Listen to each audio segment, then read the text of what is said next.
Hello friends, welcome to மாங்கனி சமையல். இன்றைக்கி நம்ம மாங்கனி சமையலில் வரக்கூடிய தீபாவளி ஸ்பெஷலாக நம்ம எல்லாருக்கும் ரொம்ப ரொம்ப பிடிச்ச நல்ல முறுக்கு எப்படி பண்ணுறதுன்னு தான் பார்க்க போகிறோம். ஸோ இன்றைக்கி இந்த முறுக்கு பண்ணுறதுக்கு நம்ம வீட்லேயே மாவு அரைச்சி தான் செய்ய போகிறோம். முறுக்கு பார்த்திங்க அப்படின்னா நல்ல கிறிஸ்பியாகவும் ரொம்ப ரொம்ப டேஸ்ட்டாக இருக்கும். ஸோ வீடியோ படி நீங்கள் அப்படியே செஞ்சு பாருங்கள். வீட்டில் எல்லோரும் ரொம்ப ரொம்ப விரும்பி சாப்பிடுவாங்க. ஸோ ஆல்ரெடி நம்ம சேனலில் தீபாவளி ஸ்பெஷலாக நிறைய விதமான ஸ்வீட்ஸ் அண்ட் ஸ்நாக்ஸ் ரெசிபியெல்லாம் போஸ்ட் பண்ணியிருக்கேன். அதனுடைய ரெசிபி லிங்க் எல்லாம் நான் டீட்டெயில்டாக கீழே டிஸ்கிரிப்ஷன் பாக்ஸில் கொடுக்குறேன். நீங்கள் தேவைப்பட்டால் எப்படி பண்ணுறதுன்னு செக் பண்ணி பார்த்துக்கோங்க. சரி வாங்க, இப்போ இந்த முறுக்கு எப்படி பண்ணுறதுன்னு பார்க்கலாம். இப்போ முதல்ல இந்த முறுக்கு பண்ணுறதுக்கு நம்ம அரிசியை ஊற வச்சிடலாம். அதுக்கு நான் இங்கே 1 கிலோ அளவுக்கு புழுங்கல் அரிசி எடுத்து வச்சுருக்கேன். நம்ம ரெகுலராக சாப்பாடு செய்கிற புழுங்கல் அரிசி தான் எடுத்திருக்கேன். இதுக்கு பதில் நீங்கள் இட்லி அரிசி அப்படி இல்லைன்னா ரேஷனில் வாங்கின புழுங்கல் அரிசி கூட சேர்த்து செய்யலாம். அதுலேயுமே ரொம்பவே நல்லா வரும். இப்போ ஃபஸ்ட்டு இந்த அரிசியை ஒரு 4-5 டைம் நல்லா கழுவி எடுத்துக்கோங்க. இதுவே நீங்கள் ரேஷனில் வாங்கின அரிசி யூஸ் பண்ணுற மாதிரி இருந்துச்சுன்னா அதில் கொஞ்சமாக கல்லுப்பு போட்டு ஒரு 10 டைம் போல் நல்லா கழுவி எடுத்துக்கோங்க. அப்போ தான் அதில் கொஞ்சம் கூட வாசம் எதுவும் இல்லாமல் இருக்கும். இப்போ அரிசியை நல்லா கழுவி எடுத்ததுக்கப்புறமா இது மூழ்கிற அளவுக்கு தண்ணி விட்டு இதை குறைஞ்சது 3லிருந்து 4 மணி நேரத்துக்கு நல்லா ஊற வச்சுடுங்க. அரிசி நல்லா ஊறி வந்ததுக்கப்புறமா இதை நம்ம அரைச்சி எடுத்துக்கலாம். இப்போ இது அப்படி ஒரு ஓரமாக இருக்கட்டும். இப்போ பார்த்திங்க அப்படின்னா அரிசியும் ஒரு 4 மணி நேரம் போல் நல்லா ஊறி வந்திருக்கு. இப்போ இதில் தண்ணியெல்லாம் வடிச்சிட்டு நம்ம கிரைண்டரில் போட்டு நல்லா நைஸாக அரைச்சி எடுத்துக்கலாம். இப்போ இந்த அரிசி கொஞ்சம் அதிகமாக இருக்கிறதுனால நான் கிரைண்டரில் சேர்த்து அரைக்கிறேன். இதுவே கொஞ்சமாக இருந்துச்சுன்னா நீங்கள் மிக்ஸி ஜாரில் கூட சேர்த்து அரைச்சிக்கோங்க. ஆனால் நம்ம மிக்சியில் அரைக்கிறத விட இது மாதிரி கிரைண்டரில் அரைக்கிற போது தான் மாவும் நல்லா நைஸாக அரைப்பட்டு வரும். அதே மாதிரி தண்ணியும் பார்த்திங்க அப்படின்னா கொஞ்சமாக தான் சேர்ப்போம். இதுவே மிக்சியில் அரைக்கிற போது அரிசி சரியாக அரைப்படலை அப்படின்னா நம்ம தண்ணி அதிகமாக சேர்க்க வேண்டியதாக வரும். அதனால் முடிஞ்ச அளவுக்கு நீங்கள் கிரைண்டரில் சேர்த்து அரைச்சிக்கோங்க. இப்போ இதில் கொஞ்சம் கொஞ்சமாக தண்ணி சேர்த்து நல்லா மையாக அரைச்சி எடுத்துக்கோங்க. ஸோ மாவு வந்து ரொம்பவே இணக்கமாக இருக்கக்கூடாது, கொஞ்சம் கெட்டியாக தான் இருக்கணும். நீங்கள் அதுக்கு தகுந்த மாதிரி தண்ணி சேர்த்துக்கோங்க. இப்போ பாருங்கள், மாவை நல்லா நைஸாக அரைச்சி எடுத்தாச்சு. இப்போ இதில் கொஞ்சம் கூட குருணை எதுவும் இல்லாமல் இந்த அளவுக்கு நல்லா நைஸாக அரைச்சிக்கோங்க. அதே மாதிரி தண்ணியுமே ரொம்பவே அதிகமாக சேர்த்துடக்கூடாது, கொஞ்சம் கொஞ்சமாகவே சேர்த்து கொஞ்சம் கெட்டியாகவே அரைச்சிக்கோங்க. நம்ம தேவைப்பட்ட மாவு பிசைறும் போது தண்ணி சேர்த்துக்கலாம். இப்போ இது அப்படியே ஒரு ஓரமாக இருக்கட்டும். இப்போ அடுத்தது ஒரு மிக்ஸி ஜாரில் நான் இங்கே ஒரு 1/2 கிலோ அளவுக்கு பொட்டுக்கடலை எடுத்து வச்சுருக்கேன். அதை கொஞ்சம் கொஞ்சமாக உள்ளே சேர்த்து நல்லா நைஸாக அரைச்சிக்கோங்க. இப்போ நம்ம எடுத்த 1 கிலோ புழுங்கல் அரிசிக்கு நீங்கள் 1/2 கிலோ அளவுக்கு பொட்டுக்கடலை சேர்த்துக்கோங்க. அப்போ தான் முறுக்கு சாப்பிட்ற போது கடுக்குன்னு இல்லாமல் நல்ல முறுமுறுப்பாகவும் சாப்பிட்ற போது நல்லா சாஃப்டாக இருக்கிற மாதிரி ஒரு ஃபீல் கிடைக்கும். இப்போ இதை அரைச்சிட்டு வந்துடலாம். இப்போ பொட்டுக்கடலையை இந்தளவுக்கு நல்லா நைஸாக அரைச்சி எடுத்ததுக்கப்புறமா இதை சலித்து எடுத்துக்கோங்க. இதில் கொஞ்சம் கூட கப்பி எதுவும் இல்லாமல் இருக்கணும். ரவை சலிக்கிற சலரில் சலிக்கக்கூடாது. இது மாதிரி நைஸ் கண்ணி இருக்கிற சலரில் சேர்த்து சலிச்சுக்கோங்க. இப்போ இதில் சின்ன சின்னதாக கட்டி ஏதாவது விழுந்துச்சுன்னா கூட பாருங்கள், இது மாதிரி நல்லா உடச்சி விட்டு சலிச்சுக்கோங்க. இப்போ இதே மாதிரி நீங்கள் எல்லா பொட்டுக்கடலையுமே அரைச்சி சலித்து எடுத்துக்கோங்க. இப்போ மாவை நல்லா சலிச்சதுக்கப்புறமா பார்த்திங்க அப்படின்னா அடியில் கொஞ்சமாக கப்பி நின்று இருக்குது. ஸோ இது வந்து நமக்கு தேவையில்லை, இதை எடுத்து போட்டுடலாம். இப்போ இதை நம்ம அரைச்சி வச்சுருக்கிற அரிசி மாவோட ஒன்றா சேர்த்துடலாம். இப்போ இந்த பொட்டுக்கடலை மாவை நீங்கள் கொஞ்சம் கூட மீதம் வைக்க வேண்டாம், எல்லா மாவையுமே சேர்த்துக்கோங்க. அப்போ தான் 1 கிலோ அரிசிக்கு சரியாக இருக்கும். சேர்த்துட்டு இப்போ இது கூட 1 டீஸ்பூன் அளவுக்கு ஓமம் சேர்த்துக்கோங்க. அப்புறம் ஒரு 3 டீஸ்பூன் அளவுக்கு எள்ளும் சேர்த்துடலாம். கருப்பு எள் இல்லைன்னா வெள்ளை எள், நீங்கள் ரெண்டுலையும் எது வேணாலும் யூஸ் பண்ணிக்கோங்க. கூடவே 1 டீஸ்பூன் அளவுக்கு பெருங்காயத்தூள் சேர்த்துக்கோங்க. அப்புறம் காரத்துக்கு 1 டேபிள் ஸ்பூன் தனி மிளகாய்த்தூள். குழம்பு மிளகாய்த்தூள் சேர்க்கக்கூடாது, தனி மிளகாய்த்தூள் 1 டேபிள் ஸ்பூன் சேர்த்துக்கோங்க. இப்போ உங்ககிட்ட ஒரு வேளை தனி மிளகாய்த்தூள் இல்லை அப்படின்னா நீங்கள் இதுக்கு பதில் ஒரு 15 போல் காஞ்ச மிளகாயை 1/2 மணி நேரத்துக்கு சுடுதண்ணியில் நல்லா ஊற வச்சுட்டு அதை மிக்ஸி ஜாரில் போட்டு நல்லா நைஸாக அரைச்சிட்டு சேர்த்துக்கோங்க, நல்லாயிருக்கும்.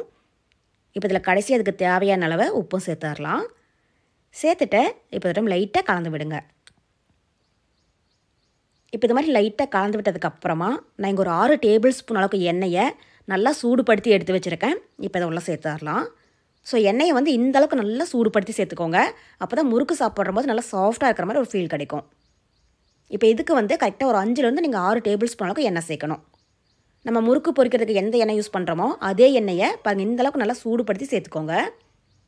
சேர்த்துட்டு இப்போ இதை திரும்பவும் கை வச்சு நல்லா பிசைஞ்சிக்கோங்க. நம்ம ஈரமாவிலேயே எண்ணெயை சேர்த்துருக்கிறதுனால கை எதுவும் சுடாது, அதனால் நீங்கள் கை வச்சே பிசைஞ்சிக்கோங்க.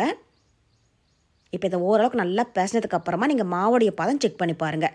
தேவைப்பட்டால் இதில் கொஞ்சம் கொஞ்சமாக தண்ணி சேர்த்து இதை சப்பாத்தி மாவு பதத்துக்கு நல்லா சாஃப்டாக பிசைஞ்சு எடுத்துக்கோங்க.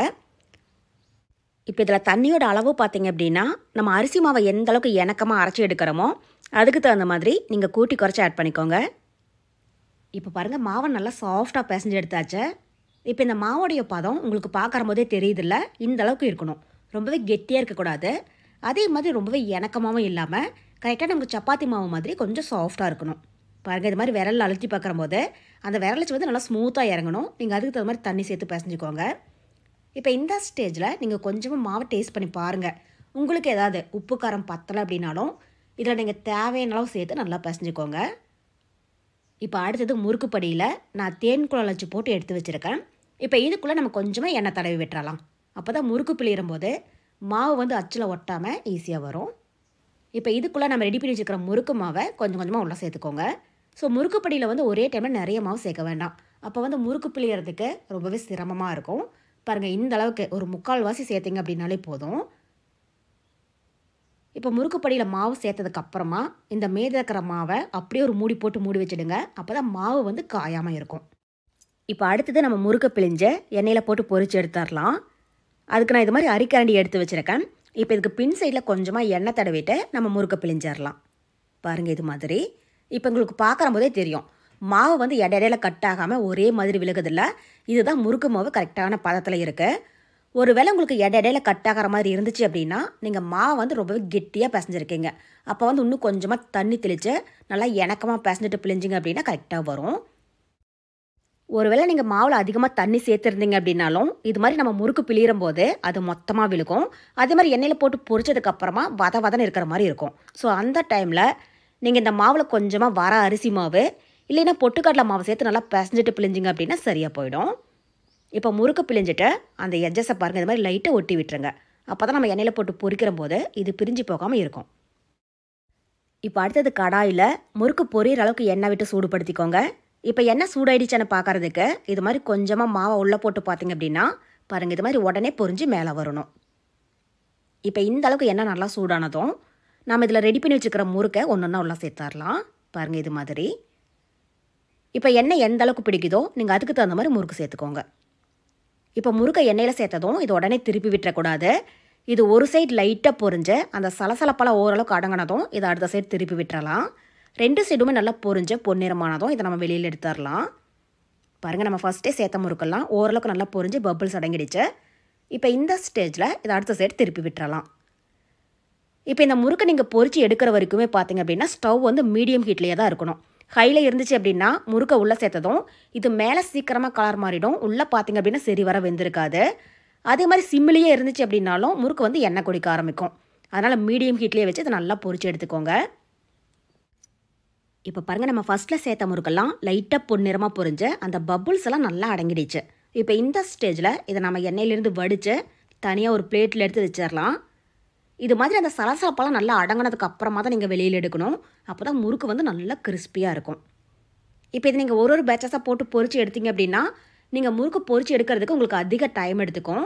இது மாதிரி நம்ம ஃபஸ்ட்டு சேர்த்த முறுக்கை வெளியில் எடுத்துகிட்டு அடுத்த பேட்சஸ் உடனே சேர்த்துக்கோங்க. இந்த மாதிரி பொரிச்சு எடுக்கிற போது நம்ம 1 கிலோ மாவு முறுக்க கூட 1 மணி நேரத்தையே நல்லா பொரிச்சு எடுத்துடலாம். நமக்கு சட்டுன்னு வேலை முடிஞ்சிடும். அவ்வளோதான்.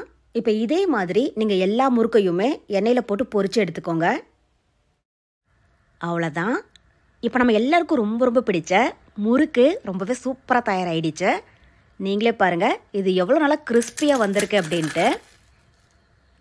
இப்போ நம்ம எடுத்த 1 கிலோ புழுங்கல் அரிசி 1/2 கிலோ பொட்டுக்கடலைக்கு பார்த்தீங்க அப்படின்னா எனக்கு இந்த சைஸில் 96 முறுக்கு அளவுக்கு கிடச்சிருக்கு. இப்போ இது நல்லா ஆறுனதுக்கப்புறமா ஒரு ஏர்டைட் பாக்ஸில் போட்டு எடுத்து வச்சுக்கோங்க. நம்ம மாதக்கணக்கில் கூட வச்சுருந்து சாப்பிட்லாம். ரொம்பவே நல்லாயிருக்கும். ஸோ கண்டிப்பாக நீங்களும் இந்த தீபாவளிக்கு இதே மெத்தடில் இந்த முறுக்கை வீட்டில் செஞ்சு பார்த்துட்டு டேஸ்ட் எப்படி இருந்துச்சுன்னு மறக்காமல் கமெண்ட் பாக்ஸில் சொல்லுங்கள். என்னுடைய இந்த ரெசிபி வீடியோ உங்களுக்கு பிடிச்சிருந்தா லைக் பண்ணுங்கள். உங்கள் ஃப்ரெண்ட்ஸ் அண்ட் ரிலேட்டிவ்ஸ் கூட நிறைய ஷேர் பண்ணுங்கள். மறக்காமல் மாங்கனி சமையலுக்கு சப்ஸ்கிரைப் பண்ணுங்கள். நன்றி.